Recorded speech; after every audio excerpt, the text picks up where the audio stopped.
The latest Pompey news, updates every day from the Pompey Sound news desk. Josh Murphy on how he came to be a surprise selection for Saturday's game against Norwich.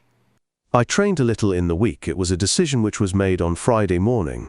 I just made sure I put myself in a position where I could be available for selection, and it was down to the manager whether he picked me or not.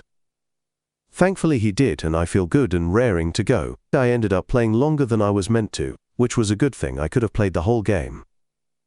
It was only a little strain, and one which the manager didn't want to take a risk, and nor did I, so onwards and upwards.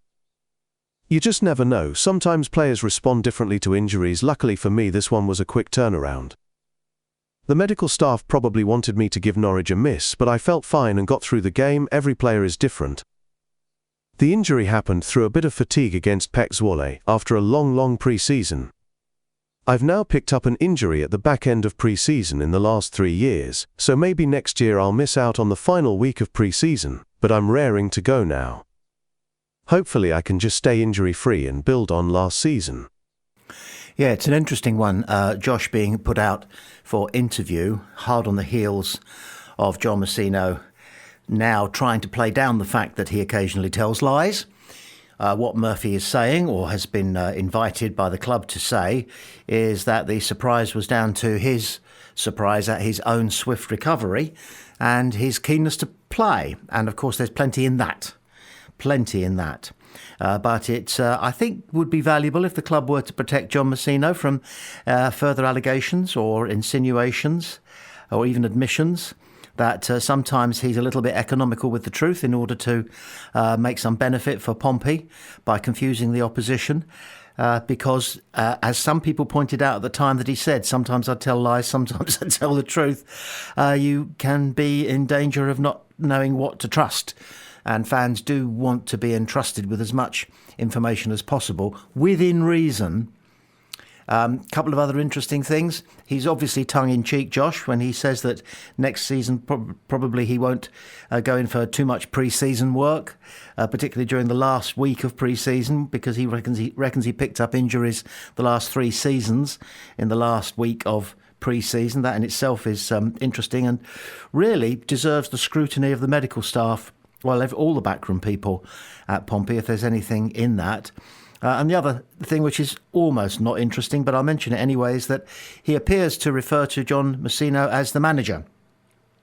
There was a debate when Messino arrived as to whether he was a head coach or a manager. Josh prefers the word manager. So many footballers like to call the gaffer, or the boss the boss.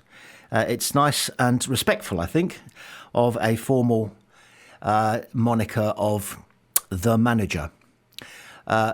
Good bloke, isn't he, Josh Murphy? John Messino continues to play his cards close to his chest about his project of building a squad of versatile players who can play in different positions, either as part of a starting 11 or during a match. The big factor which inhibits the creation of a squad of players who can play in any of the 10 outfield positions is that certain parts of the pitch require a certain type of stature. A goalkeeper, a number 5 and a number 9 all need certain characteristics, which are entirely different from a winger or a number 10. Nowhere in the present Pompey squad is this diktat more glaringly apparent than in the contrasting performances of Adrian Sigacic and Thomas Waddingham. Sigacic has impressed everybody with his dynamism, and although he is small and comparatively lightweight, he has a muscularity about his structure, which enables him to compete with anybody on the pitch. The consensus amongst most Pompey fans is that Thomas Waddingham, same nationality as Sigacic, same cultural background and more or less the same age as Sigacic, may benefit from another full season gaining experience and bulk. It is a factor which suggests that, although he may say otherwise, Messino believes that Waddingham is not quite yet the comprehensive cover for Colby Bishop, in the event that Bishop sustains injury, picks up yellow cards, or needs a rest, which fuels the suspicion there may be something in Pompey's alleged interest in striker Mackenzie Kirk. Yeah, who's a big lad. A slightly bigger lad than Waddingham. Waddingham needs to fill out. That's the phrase we use, isn't it? You've heard people say it down your own years, gentle listener. He needs to fill out a bit. They will fill out. And he will fill out. He's in the gym. He's doing the work. He's got the right diet. He will be half a stone to a stone heavier What's that in kilos? I don't know, don't care. He needs to fill out, and he also needs to become more confident that he can compete with some pretty big blokes, not just big, tall, wide, athletic, fast central defenders. And that's a tall order. We must never forget that the Championship is often described as the 5th best league in the world. Largely, okay, by clubs that are in the Championship. But nevertheless, it's food for thought. He's in at the deep end now, a much deeper end than he was at when he was playing in Australia. We bought him because of his obvious potential rather than his ability right now in real time to do the job fully. It's believed, and who are we to second guess John Messino and Rich Hughes and the other backroom staff at Pompey who will have played a part in saying, yes, we want to bring this lad over. They know what they're doing. They know what you need in order to develop into the player that they want, both physically, football-wise, and also mentally. Now, the fact is that Segecic has got all those things already. They're pretty much the same age. What are they going to be like in a couple of seasons' time? Well, we'll come back to that another day. What are they like now? Nobody's going to argue with Segecic. Nobody. You only have to look into his eyes to see that he believes in himself. He believes he can take on anybody. He believes he can bounce anybody off him, even though there's not a lot of him. Waddingham, on occasions, on Saturday, came on for 20 minutes. He looked as though he was just slightly short, not of pace, not of ability, not of intelligence. There was just something that will be developed. And it does have a little bit to do with physical size, physical presence. Now, Colby Bishop is not much bigger than Waddingham, if indeed he's any bigger than Waddingham. They might indeed even weigh the same. But the difference is that Colby Bishop knows how to use what he's got. He knows how to back into opposing defenders. He knows how to take the knocks. He knows how to give a little bit back. Nothing yellow card. He's not stupid. But he knows how to use the muscularity that he's got. And that's something that Waddingham will learn.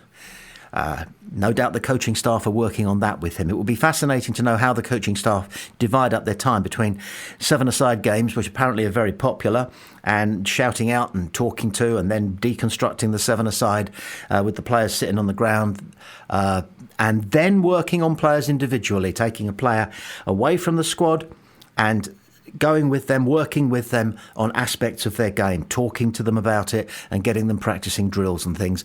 We know that Waddingham's in good hands, but it's also quite possible that we do need somebody to stand by in case Colby Bishop isn't available, who has all, or at least most, of the physical prowess and the experience, battle-hardened. Somebody who's taken a few knocks and knows what it takes to give it back. And if this fella Kirk is the guy, and you can certainly learn how to do that in Scottish football, then so be it. Watch this space. Writing for the BBC, Tom Chappell, who is a Pompey fan, sums up the Norwich game rather well, like this. Pompey started badly and only really recovered when it was too late on Saturday. When you consider Regan Poole's miss from 5 yards out, John Swift's devastatingly unlucky rebound from the crossbar, and Colby Bishop's penalty misfire, a point was perhaps not beyond the realms of possibility. While Pompey can have no complaints about the result, ultimately giving ourselves too much to do with less than 15 minutes on the clock, we edged back into the game in the first half and looked the better side in the second.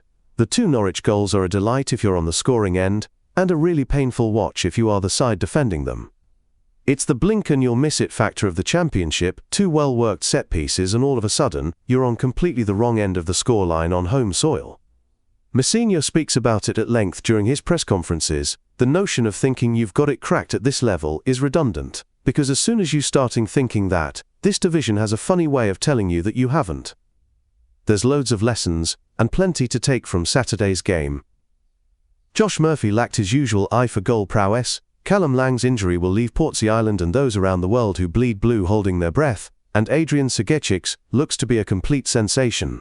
Back-to-back league goals is only the start for that young man. Colby's conversions from the spot stand at 18 out of 23.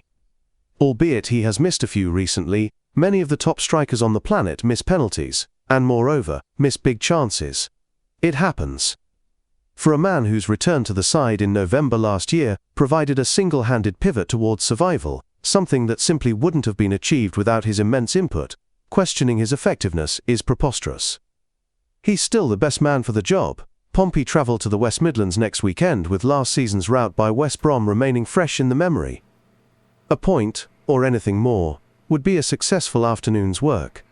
And I think that's as good a summation of the Pompey versus Norwich game that we have seen anywhere. So well done, Tom and the BBC on that. If we wanted to be picky, I would just tend to say that I don't think Regan Poole missed. I think the goalkeeper pulled out an incredible and almost fluky save. I agree with you. We all agree with you that Colby Bishop... No, one or two people are already questioning Colby Bishop and talking about getting somebody else to take the penalties. Callum Lang knows how to take a penalty. But are we really going to risk dislodging the all-important confidence of a number 9 who has been our top scorer 3 seasons in a row in order to give the penalty-taking job to somebody else? That would dent Colby. He just would not want to be standing there on the pitch, just outside the D, waiting for somebody else to take a Pompey penalty when he's on the pitch. You risk damaging so many things with that kind of simplistic thinking. You really do. And what he has to say, though, Tom Chappell, about us hanging on about Callum Lang's injury is absolutely true, and we can only hope that it's not too bad, which is why John Messina has already come out and said we don't need to start looking for somebody else wide right, because Callum Lang limped off on Saturday. But what he has to say about Adrian Segicic, we're getting carried away, but why not? He is showing absolutely everything that we would hope for in a young acquisition. Unheard of, unknown, when it turned out that we were on the point of signing him.